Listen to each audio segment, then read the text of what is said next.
Welcome back to another installment of trying to figure out how to talk about the 372,843rd weapon release without sounding like a broken record stuck on Sonic's foot. Yeah, it ain't easy. Also, this is in my search history now. But, luckily for us, the Battacor and Ocucor are worth talking about, for both good and bad reasons, and we'll get into that, trust me. But also, they're the only weapons other than the kit guns and the Nagantaka that have released in the past 3 months. Trib, I think you're forgetting about the Pupasis and the Falcor. Those came out back in October. I believe you're mistaken, beloved audience member. Those two objects are just one-time use items that increase your mastery rank EXP. No, I don't think so. They're weapons. Require a mod slot, can be potatoed, formed. Sure, they give you MR for ranking them, but... Does anyone else feel like having a wrong opinion today? Monkey sucks!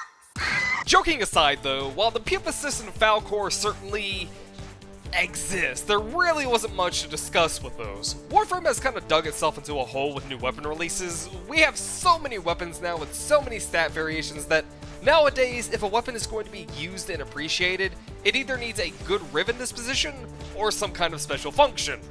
Or both. And honestly, at release, I just thought these two things were garbage. The Pupasis is just a Legion, but without a passive ability and less status chance, and the Falcor is just a worse Glaive Prime. Though I have changed my tune with the Pupasis after it's set for a while. Sure, it doesn't get the passive power of the Legion, but it makes up for it by having a higher crit chance and a better Riven disposition. And it can still get slash procs despite having no slash thanks to stances. Plus, it still has a good status chance despite its drop from the Legion. Falcor, on the other hand, why couldn't you have just been a skin? But we're not here for those. We're here for the Battacor and the Ocucor, two weapons that do have a special place in your arsenal. The Battacor and Ocucor are corpus sentient hybrid weapons that dropped with Fortuna, and apparently there's someone over at DE who really likes these metal hoops. Is this what determines what has Orc and Tech in it now? The Battacor, other than having the most badass looking rifle model in the game right now, is dual functioning. Primary fire spits out 2 non-hit scan projectiles. Pretty simple stuff. Whilst the alt fire does...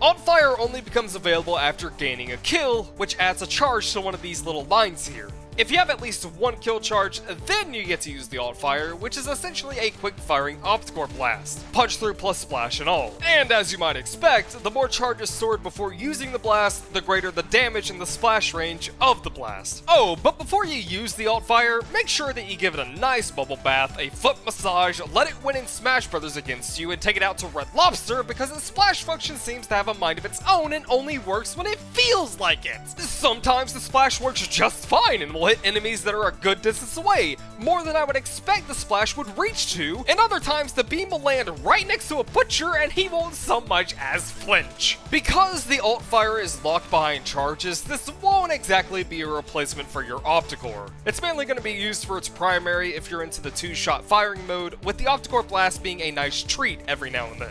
Basically what I'm saying is that this is a weapon for those who want to use the Opticore but don't like commitments. So function-wise and look-wise, the Battacor is scoring 10s in my book, though it does drop the ball a bit when it comes to the damage spread department. Yeah, this ain't great. Being stuck with innate magnetic on top of not even having full physical damage is not something you typically want to see on a weapon. Weapons in most cases want to have access to slash, and usually if you have an innate element, you want it to be something like viral or corrosive. Even radiation could work if it's a crit weapon due to its damage bonus against things like corrupt bombards and corrupt lancers. But luckily, the weapon is saved by 2 things: its crit chance and Hunter's munitions. So honestly, all I do is throw on HM, then viral along with some crit mods, and there you go. It does great against high level trash, even if they have armor, and whilst it's not the fastest thing that I've used for heavies, and it is pretty reliant on the 30% proc from Hunter's munitions, it can handle heavies pretty decently as well. The Battacor is saved from the shitter primarily for being, well, a primary weapon, and thus having access to Hunter's munitions to counteract its lack of physical damage as well as its crit chance. Unfortunately, the same cannot be said for the Ocucor, and this poor thing was already being pressured by the giant weights called kit guns planted firmly on its shoulders. I don't know if I'm going to make a separate video on kit guns, probably not, but if you need any kind of statement from me, it'll probably be Jesus Christ power creep maximum. Kit guns are the secondaries as what the Grand Prime was to the Palatine Prime. They're super good regardless of whether you go full crit, status, or a hybrid. So the Ocucor was already put into the shadows, but sadly its performance isn't too great either. But its mechanic is cool as hell. For each kill you get, you shoot an additional laser tendril that latches onto a target and deals half the damage of the main beam. You can have up to 4 of these, and with all 4, the performance of the gun jumps up quite a bit. But there's one thing that makes it kinda meh. The tendrils reset after every reload. Such a bizarre criteria to give to a buff resetting, but then it occurred to me that this thing is the equivalent of a tech demo. You know those bits of technology that are meant to show off what another bit of technology can do? Yeah, that's this thing. This thing just wants you to invest into the new synth mods and their set effect, or alternatively eject magazine, both of which allow you to reload your weapon passively by just holstering the weapon.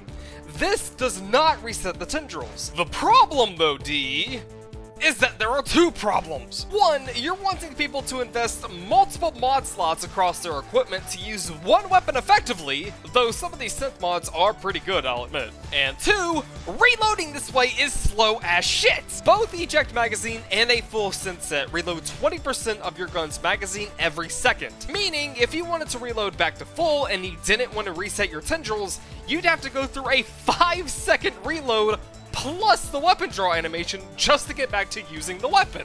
Yes, you could use both eject magazine and a full synth bonus, but why would you? That's a horrid use of mod slots, and you'd still take 3 seconds even without factoring in weapon swapping. It's honestly just better to ignore the auto reload mods and just deal with the resetting tendrils, in my opinion. But what sucks even more for the Ocucor are its stats. Much like the Battacor, the Ocucor does not have full physical damage, and its innate damage type is radiation. And being a secondary, it lacks access to Hunter's munitions, so it can't even work around that negative. But wait, you may ask. Didn't you say that radiation is a good damage type for raw numbers in combination with crit? And yes, you are correct. Radiation can be good for just crit wrecking everything if the stats back it up. But the stats do not back it up in this case. Having only 16% base crit and below average crit damage pretty much put the lid on the coffin for this thing, and the average disposition is what nailed the lid on. The thing is though, it's not a bad weapon. There are practically no bad weapons in this game. Did you see how quickly it was melting level 100 Lancers?